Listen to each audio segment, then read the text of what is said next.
that has no value, right? It does, obviously, it does. I wouldn't be doing this if I didn't think it had value. But in the current economic model, it has no value because why are you doing this? You can't make any money off of the knowledge that Dr. Campbell's giving you, right? So this is the idea, right? Reason is only instrumental. It's only useful for everyday life. The result is for avoidance of any theoretical consideration of society as a whole. There's no importance in talking about theoretical considerations of society. There's no importance in talking about the conceptual structure and function of relationships between individuals and society. Symbolic interactionism, who cares? You can't commodify that stuff. We don't want to hear about that. There's no relevance that it plays because it isn't possible to take that knowledge and insert it into the means of production profit-making system. If this knowledge can't be inserted into the means of production profit-making system, the knowledge is irrelevant, is the argument. I hope that's clear. The struggle of contemporary metaphysics against scientism is in part a reflection of these broader social tendencies. And what Horkheimer is saying is that the social tendency is the following. Very simple. We have our intellects. Actually, I should draw it to the other side. We have our intellects and our intellectual community. Right? We have our intellects, and they take their knowledge, and they put their knowledge into the means of production system. They put their knowledge into the means of production system. The means of production system results in profits.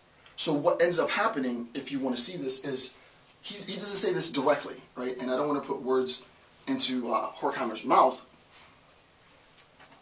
But what he's saying in a very sort of obvious sense is intellects are selling out. I mean, let's keep it real. That's what he's saying.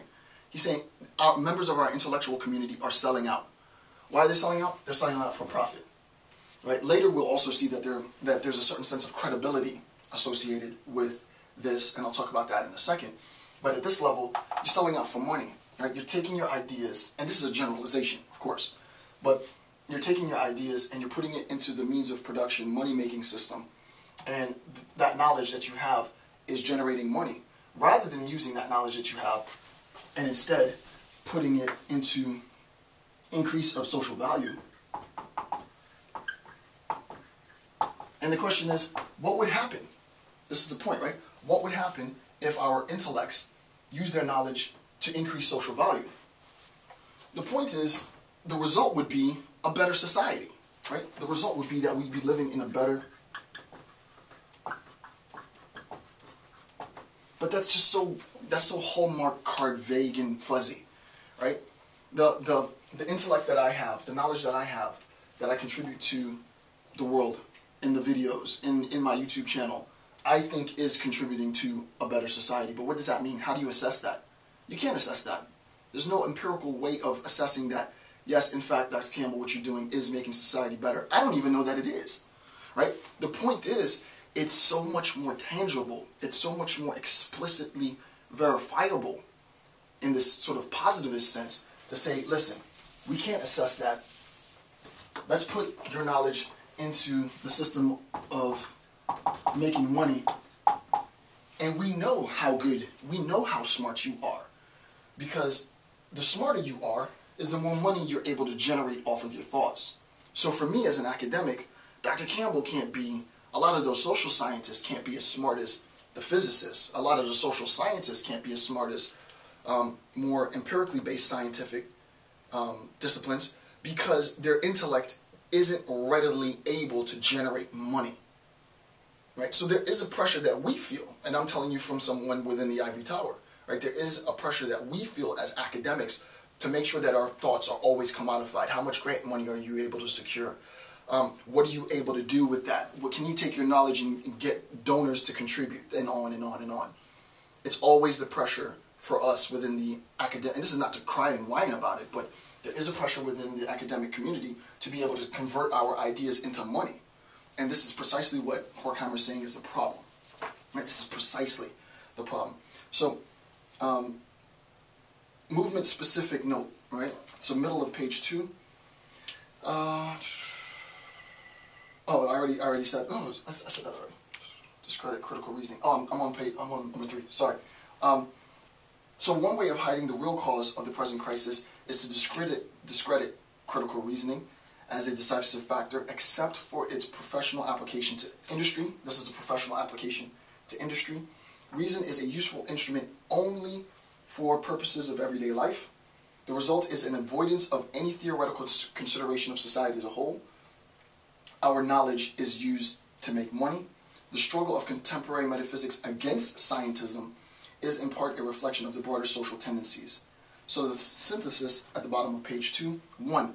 The real cause of the crisis is a result of the attempt to discredit critical thinking.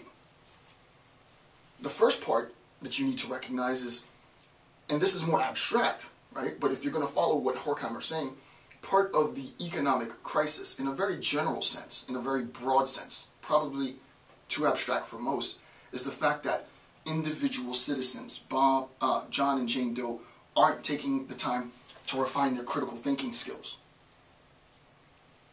They're not taking the time to be able to think critically. You sort of just ingest bite-sized bits of information your whole life. You're never able to really see through the fog, and you can be misled. Horkheimer, this is not me, this is Horkheimer, right? What he's saying is that critical thinking has to be the norm. If you want to transform the economic crisis. Now this is a huge difficulty. I know I'm going to face an uphill battle as an academic, because who wants to sit down and take time to think critically? It's not an easy thing to do, right? This channel is never going to be popular, right? It's work, it's effort, it's labor, and we have so many other things that we need to do in our life. Critical thinking isn't at the top of our list, right? So the first thing to do is discredit critical thinking, which is not directly applied to industry of amassing wealth. If your ideas can be monetized, can be commodified to make money, I want to hear what you have to say. If your ideas are simply, I'm going to explain how to do some form of logic, here's what Kant had to say in the Critique of Pure Reason, here's what Nietzsche has to say in The Will to Power, what value does that have? It has no value, because it's not readily able to be commodified, right? Of course, I think that's a lie. Last line on the bottom of page 2. Since members of the scientific community seek credibility, right? Since they seek credibility, they will be forced to avoid theoretical considerations of society. I cannot stress how important this is. As an academic, if your ideas do not directly contribute to making the university money, getting grant money, if your ideas do not directly connect to the procurement, the attempt to amass wealth, if my ideas aren't put into the world to make money, I'm discredited as an academic. And academics, we're competitive people, right? Everybody wants to be the best academic they can be. So if my colleagues are getting $500,000, $1 million grants, $1.5 million grants, the idea is if they're able to create products and put it into the marketplace and amass a fortune for themselves, for the universities, for the companies that they represent, the idea is that they're more credible academics, right? They're more credible. Why? Because it's empirically verifiable. They're more credible than I am because what I do doesn't make any money at all. So they have to have more knowledge than I have, right? And this is the idea. So the pressure becomes sort of a self-policing is what's being stated here. Very tacitly, very latently. There's a self-policing that if you want to be recognized and acknowledged as one of the best, you had better make sure, Horkheimer is saying, that the ideas that you have are readily commodified. And we see how Wall Street co-opts this, right? So the grievance that members of the occupation movement have cannot solely be directed against Wall Street, because the scientific community gives Wall Street the tools it needs in order to make money.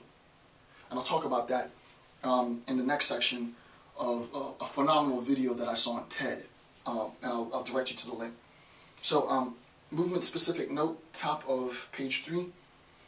Watch this video. It's a video that I did, sort of conceptual stuff. If science isn't going to accept its responsibility to increase social value, then we the people have to accept the responsibility